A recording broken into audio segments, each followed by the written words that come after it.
Today I am joined by a singer-songwriter who has just released her debut self-titled EP. Welcome to Pario magazine, Aston. Hello. How's everything in your end of the world at the moment? It's good. It's good. I'm excited that we can sort of get out and do things now, and I'm just waiting for international travel. I think that's probably normal for me, is like being able to work and travel. So Yep. Hopefully not too long. It's kind of the next big step, I guess. Yeah. I keep getting those flight junk emails being like, prepare for international flying. I'm like, okay.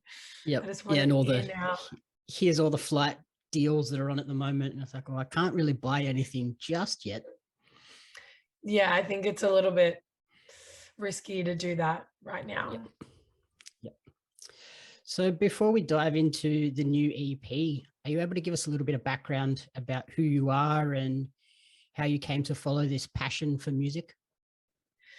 Ooh, I feel like it's a very long story, but I've basically been doing music for most of my life. I would say songwriting happened quite later on in my teen years, just because someone had told me that if I wanted to pursue being an artist as a career, that I needed to learn how to write my own songs. So I went on this quest to, I guess, catch up with some of my peers in the songwriting world. And then the songwriting sort of took a life of its own. And I continued writing for my artist project, but I never felt like I had the right story that I wanted to tell. Yeah, I just wasn't, I don't think I was ready to tell my story just then. And that's sort of how the EP came about. Okay, so you were writing for sort of other artists at the same time? Yes, yeah, writing originally for other DJs, and then it went into sync, which is specifically writing for film and advertising, and then also artists as well. So I've had a nice array of different writing techniques, so my head can get a bit jumbled sometimes. So you're probably like pretty well prepared to now put out the EP. What sort of led to, okay, now I'm ready to tell my story?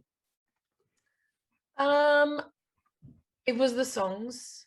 So I had a couple that I was sitting on for a couple of years, and I just felt like it was the right time. It's now or never. It wasn't that I was never planning to release an artist project. It was just that I never had a song that I was entirely proud of like I am for the songs on the EP. Yeah. What were the inspirations behind this set of 5 songs? I think as a collective, I think growing and having experiences that are out of your comfort zone, exploration with your identity and how you feel about certain things. So yeah, I felt like my life before writing these songs was very focused on music, that I had no personal life at all, or social life. And I just decided to let myself go a little and to not care just for a moment. And that was when I had like the best ping moments in my head. All of these ideas were rushing through, because I was like, I'm actually experiencing life and I'm making all these horrific mistakes that I'm able to learn from. And when I was just focusing on music 7 days a week, all day, I wasn't able to know and truly understand like those experiences. So Yep. Yeah, you didn't sort of have the chance to have life experiences to put into a song because we're just in a studio all the time. Exactly. I'm like, you can write about love and heartbreak, for instance, but experiencing it yourself makes it much easier, and it's more honest. And it's also really therapeutic. So yeah, that's sort of how the EP came to be, and how I knew they were the songs and that it was the right time to put out an artist project. And now that you're sort of stepping to the forefront as the artist for the EP, how does that feel? And is it a little bit daunting being front and center for this release? No, not really. I mean, because the whole writing for other people actually came later in my childhood or teen years, I was always prepared to sort of take that front step. So that's not really daunting. I think the daunting thing is making music in this time where social media and your presence online sometimes can feel like it's more important than the actual music, because it can be like a currency for people in the business. So I think that's the part that that you can get scared about the most, or I'm like, oh God, I gotta post, like, yeah, it's not actually stepping in front and being proud of your music and being able to own it. It's not so much just, hey, I've written this EP, put it out and disappear again. It's now I have to go out and do all the social posts and promote it and push it out to everyone. Yeah, I wish I could chuck like an Adele, where she just like has this banger song and then she leaves us for a few years and we don't know if she's ever going to come back. And then she just did a couple of days ago, and I was like, wow. Is she someone that you look up to as an inspiration? Yeah, I think there's a lot of things about Adele that I love. I specifically love the tone of her voice, and I love her honesty to the songwriting, and that also she is really honest in who she is as an artist. It's not like she's come out here and been like, here's a rock song. She's consistent and raw, and I like that about her. I like that, it feels like when Adele says something, she really means it. I like that. And you mentioned you've sort of been around music basically your whole life from a very young age. Along the way, you've performed at the Opera House, the Sydney Entertainment Centre. How were those experiences? They were otherworldly. I'll never forget, the Sydney Opera House was probably one of my favorite live performances ever, because the audience was so perfect. It was the first time I'd been around people that I would consider to be my demographic. And just like hearing people really enjoy the performance and the music vocally. I'd never heard something so insane. I don't know how to explain it, like just with like little moves on stage, and you could see how people reacted, and you would like, oh, people really liked when I did that.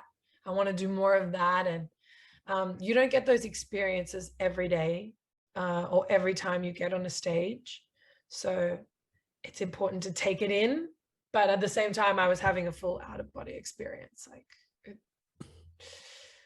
I had to really think about it when I got off stage, like what just happened. Yep. Yeah, it's one of those iconic venues.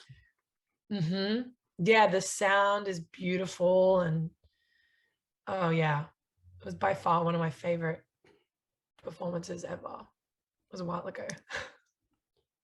And prior to releasing this EP, you also had some music featured in some major motion pictures, the Fast and Furious Hobbs and Shaw one in particular.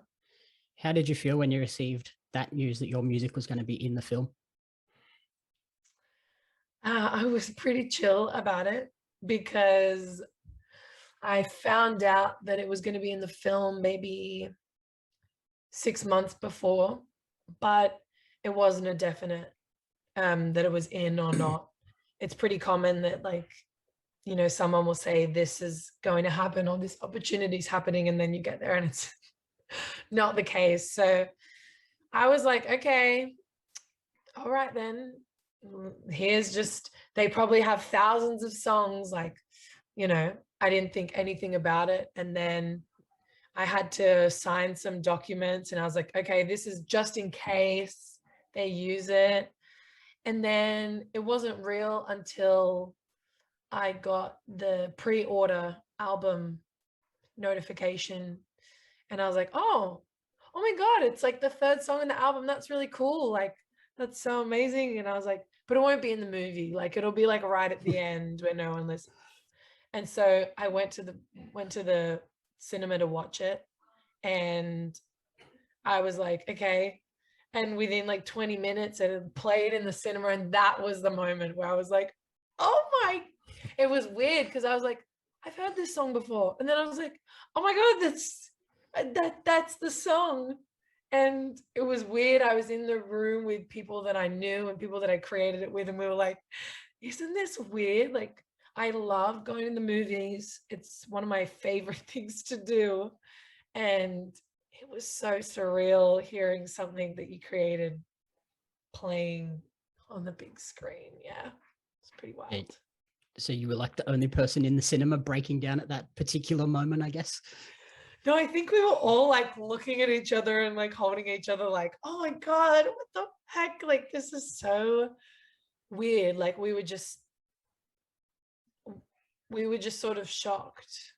Some of them had seen it before, so I think they might have been just reacting off of like my reaction. But yeah, I won't forget like that feeling. It was like my adrenaline was going wild. Okay.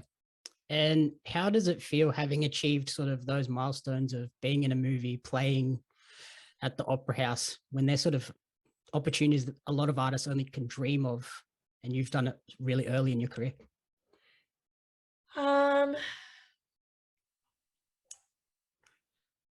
Yeah, I don't know. I think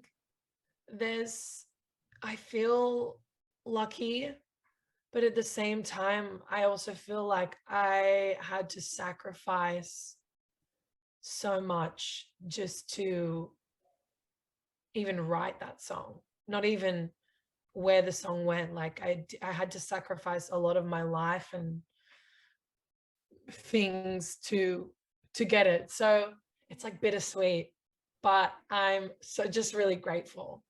That's all that matters. I'm really grateful for like everyone that has given me the chance. I think that's what it is, because I think that's all you need is like, there's a lot of artists out there that are really talented and they have the work ethic.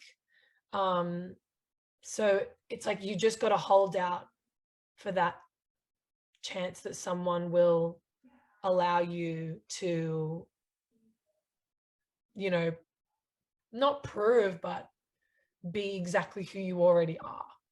So it's like just waiting. Yep. Just like waiting. Yeah. Has having those opportunities sort of given you more drive to now push even harder now that you're stepping out as a solo artist? Yeah, I think there are always signs that you're doing something right. So it's funny, like, it seems that not always the songs that you really love the most do what they are meant to do. I didn't think much of the song that came out on the Fast and Furious. I actually hated it. To be honest, I thought it was stupid and ridiculous. Other people didn't think so. But yeah, it's been like a good omen for what's to come, and that I'm on the right track, and it's worth all of the things that I did to get there. Yep. And so you mentioned sort of having some songs that you love, some that you don't. Is there a particular song on this EP that is a personal favorite? Yeah. Oh, ooh. Is that like Yeah, trying to pick it's your favorite child? oh yeah, I'd be so easy at that. I'd be like, that's my favorite child because then not a pain in the ass. But it's Middle Fingers. I think that song just like gets me going. I can like listen to it anywhere in the car or when I'm at home or if I've had if someone's annoyed me or just anything. Anytime I want to feel like I want to flip the bird to someone or the world, I put that song on and it just like lets all of the anger and frustration out. It's so good. It's so good. Yeah. And now that Australia is sort of slowly returning to normal with the vaccination rates and restrictions easing, are you looking to sort of head out on and do a live tour for these songs? Yes. Yes. I feel like I've been waiting for this for God, years. Yeah, live is probably um where I'm the most comfortable. Just because that was majority of my childhood was performing on stages. So I just can't wait to even start putting a set together and figuring out how I can take people on a journey. And yeah, I just want people to watch it and leave and be like, holy heck, like that was the coolest thing or the greatest thing that they've seen in a while. Yeah, I want to make sure that people leave not being like, yeah, that was nice. So I just can't wait. I can't wait to really craft something that is unique and memorable and like true to myself as an artist and a person. So lastly, where's the best place for our audience to sort of follow along and stay up to date with tours and your creative journey moving forward?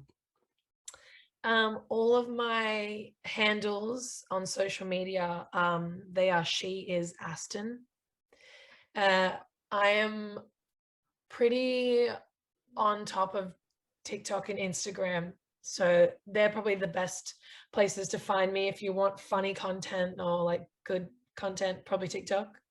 And if you want sort of more, slightly more professional behind the scenes or information, then Instagram is the place to be. Alrighty, perfect. Thank you so much for your time and good luck with everything and hopefully get on the road soon. I know. Thank you so much for this interview. I really appreciate it.